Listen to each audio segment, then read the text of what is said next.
Israel's getting hit with missiles. The radar and early warning systems are offline. Their Dimona nuclear complex was hit this weekend. So they're reeling. They're being hit by now hypersonics and more precise projectiles, drones that they don't seem to be able to shoot down all of the drones in the swarm.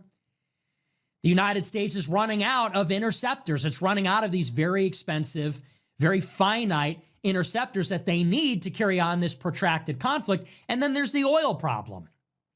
So the United States, realizing it won't achieve its objectives, is trying to retreat tactically with honor so that we can regroup. We can move more assets into the region. We can move our people out of harm's way.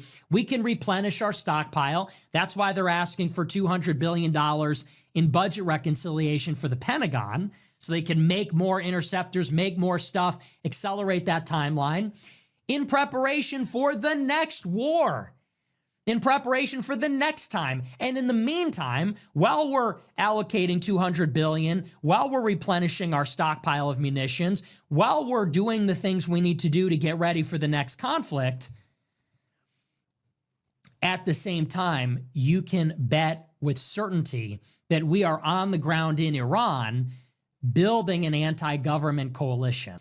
Now that the IRGC has been diminished and weakened, surely we are on the ground preparing the Kurds, preparing anti-government forces in Iran, maybe other secessionist elements, so that when we go in, let's say after the midterm elections, maybe a year from now, then we go in heavy again, fully replenished, ready to go, and we do it with our ground force waiting to meet us there that is going to take power from the Islamic regime.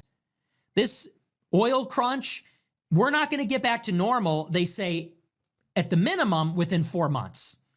They say even if the war ended today, the minimum time to recover, to normalize after this price shock is in 4 months. Well, that takes us to August. And that's when all the primaries are finished, and now we're in the midterm elections. So they want to give themselves time for the economy to recover for the midterms. After that point, probably they'd be more willing to go into Iran.